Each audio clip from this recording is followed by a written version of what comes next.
Nicholas Kenneth Arthur, a 32-year-old teacher, comes from Darjin, a village which is about 5 minutes drive from Axim, in the Nzima district of the Western region. It is in this village that he lived with his mother and 7 siblings.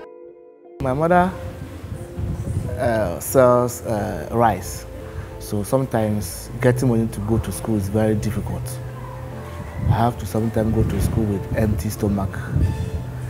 When I'm being sacked of school fees, I have to sneak myself to get to the classroom just to get tuition. So life was very difficult. Life was indeed very, very difficult when growing up. Kenneth, affectionately called by his mom as Kwesi, like most children from rural areas and the firstborn of his parents, had to work to fend for himself and younger siblings. When I was at the training college, that time we were giving some allowances. So whilst I was paying for my own bills over there, I used some of the allowance to pay his school fees as well, because my mother was sick by then. I have a different father, and for my junior siblings, their father has passed away. So I have to take in charge and then help them out. I paid their school fees, including my junior sister, who has currently completed secondary school and she's at home right now. They are all depending on me to come and help them. So life has not been easy at all.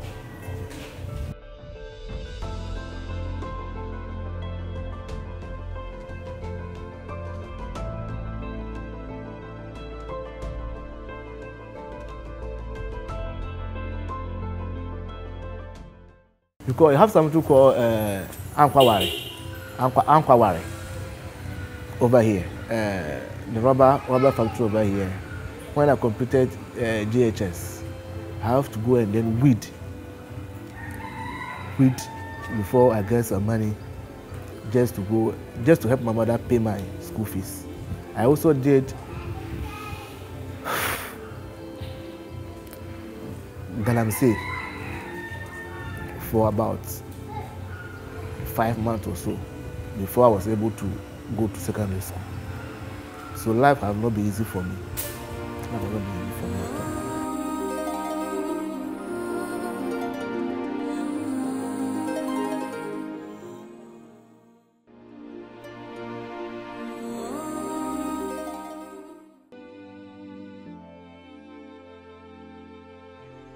At 10 years, some swollen, painless lymph nodes developed in his neck, something that was ignored by his parents. The first thing I said, I see a real will to my side of my daughter. No, my father is serious. Let me say, idea about my father, you be a son, or you a son, SS. I was a school out there, so about what. So I will be a woman to be a babu out. Oh, I know bad. I saw a dimit when Papa car. On yes, Kakra, and I saw a culturally as I was. Into no more. I was a cram when I went to saw so. Now cry, and pass up culturally. Got to a town to say I resorted by a sewer trip. And it's sad. I'm here when I'm here. You didn't be at. They were very so school. So call Auntie. No, go to the college. Maybe to almost Nadia. I'm here to go to school. On your station. So, Yari, I'm to be judgment. Kakra, not the man, you'll be a actor.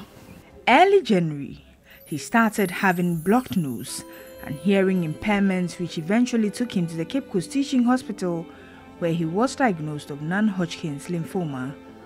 I didn't know I was suffering from that disease. I had no idea. So I had blockage in my nose, blockade. So I went to Cape Coast Teaching Hospital in Tabeti to see the ENT doctor over there. So when I went, I told him my problem. In fact, I was having difficult hearing. So when I went, he diagnosed me and he told me I was having a swollen node over here. So that is the reason why I am finding it difficult to breathe. Yes. So they have to operate me, conduct biopsy on me. So I agreed. So after the operation, they took the sample to test what actually caused that, and it came out that I am suffering from that disease called non-hodgkin lymphoma.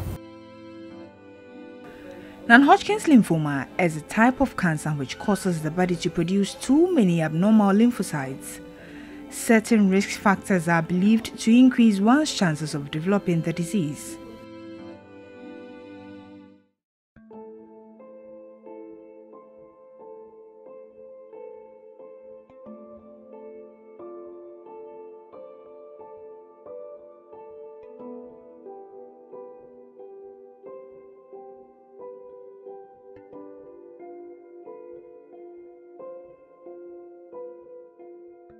So I asked the doctor, what actually caused that thing? Because I've never heard my family member complain of such disease before. And he told me it is not all that common. In fact, for them, they know those living in an industrial area do have such disease. But I've never lived in an industrial area before. I come from a village called Arjun, and I'm a teacher at a village too. So where did I get this disease from? Symptoms usually include swollen lymph nodes, fever, stomach pain, or chest pain. Lymphoma occurs when the lymph node cells, lymphocytes, or white blood cells begin to multiply uncontrollably, producing cancerous cells that have the abnormal capacity to invade other tissues throughout the body. There are two main types of lymphoma: Hodgkin lymphoma and non-Hodgkin lymphoma.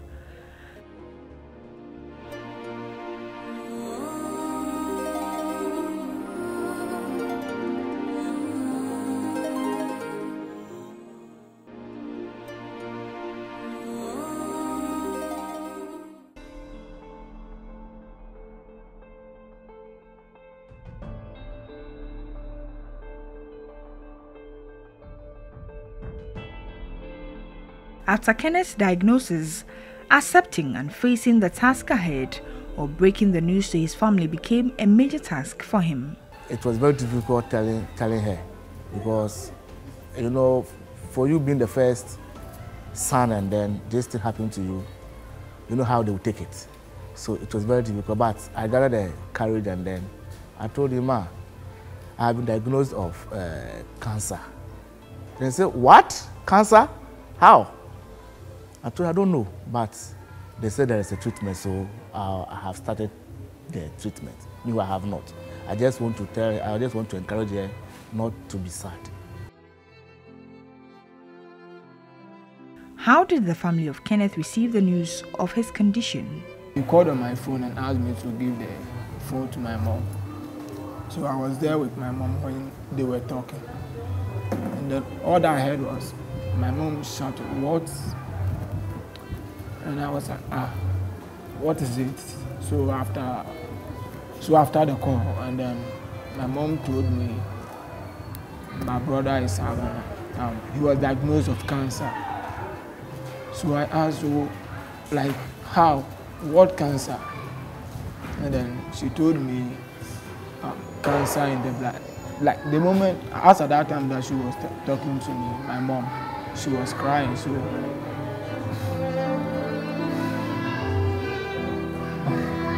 it was sad.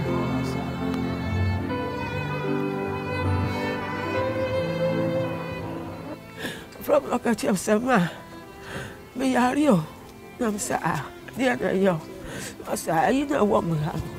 After the ayakasi, I was fear. I said, the alcohol hospital. You see a baby operation. Talk about you, shame me. You shame me, pa. I said, hey. Everybody that yes, the boy na my year. I'm watching him say. Dear, Baba, yes, I'm good to. In fact, it is not easy, and it has not been easy since I was diagnosed.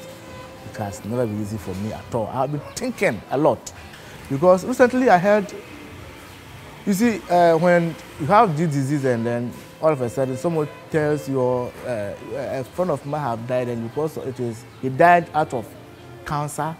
Recently, you all know this actor died because of cancer. So when I heard that story, in fact, I locked myself in my room and I wept.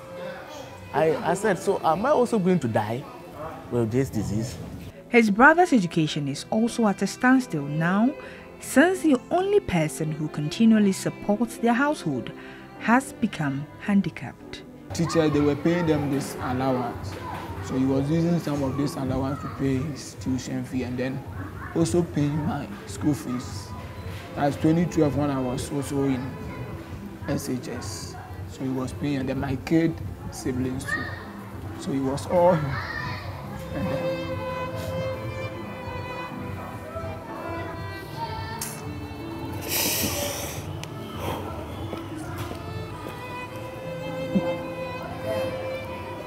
we all depend on him. We are 6 siblings and we all depend on him. And my mother too. So just imagine. Sometimes, even when you're sick, you do not inform us because he knows I will take the storm.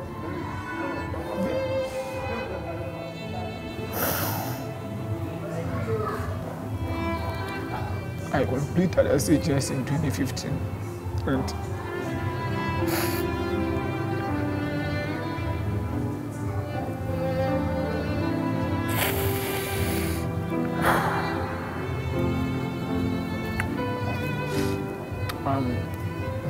my classmates, those I completed it.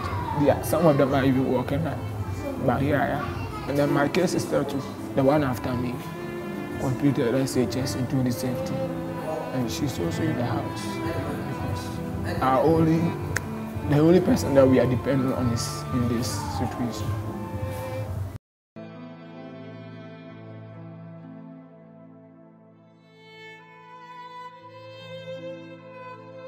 Treatment of non-hodgkin lymphoma could be expensive.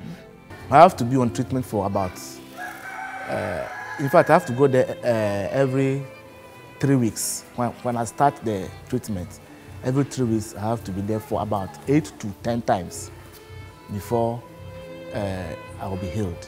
And after that, you have to come to the hospital every 6 months to come for checkup, whether it has come back or not.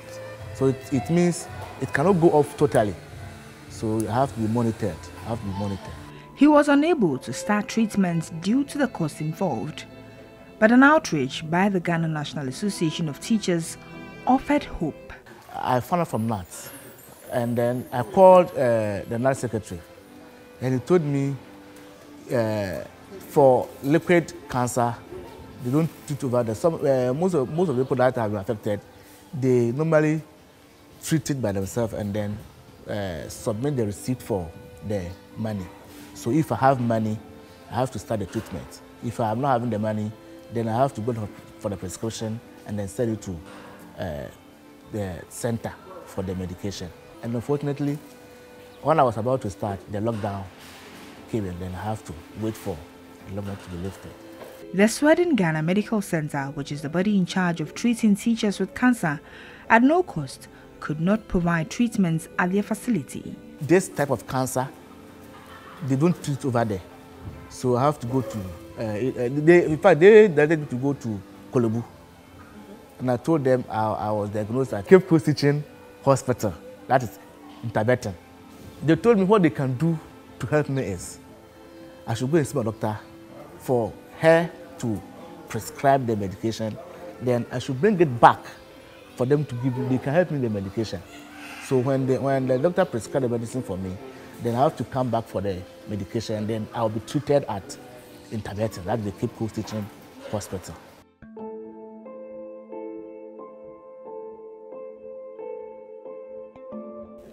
Due to this, Kenneth has been unable to start treatment at any facility. When I went to the doctor for the prescription, he did not give me the prescription. He told me to go and run some tests again before he can conduct he can give me the actual prescription. Because when I was going to SGMC, I didn't inform her.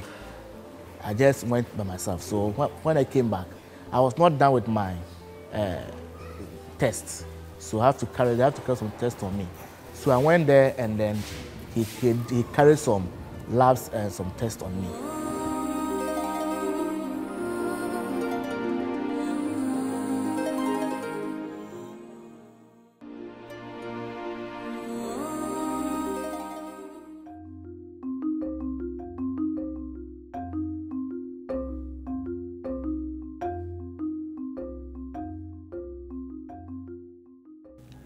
NAT has supported a lot of cancer patients who are teachers or have spouses contributing to the Cancer Fund who are currently receiving treatments at different facilities across the country.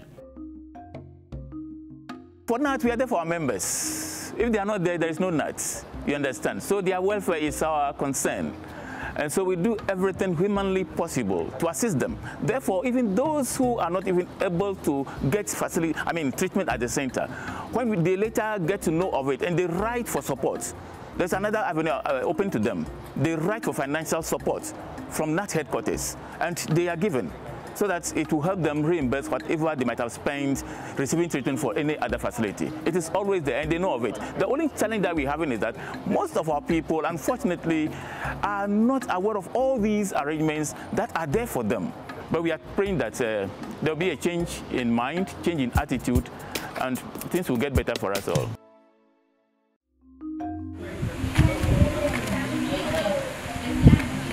Taking care of his family who are dependent on him and living a healthy life is Kenneth's dream. I wish that I'll put it in a wish. I wish I will be cured. That's my expectation. I wish I will be free from this disease. A dream which was never realized.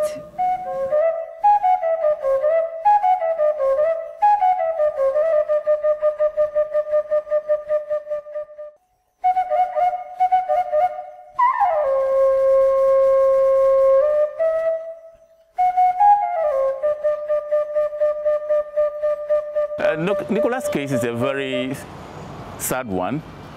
Fortunately, you were with me in the Western region when we saw Nicholas.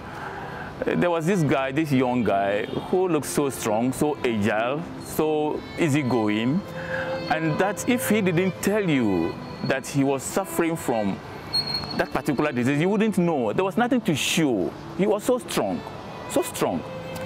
And so to hear that he passed on, it's so unfortunate. And so at this juncture, let me take this opportunity to express our very profound condolences to the family of Nicholas and to even the NAT fraternity. We never expected it this way.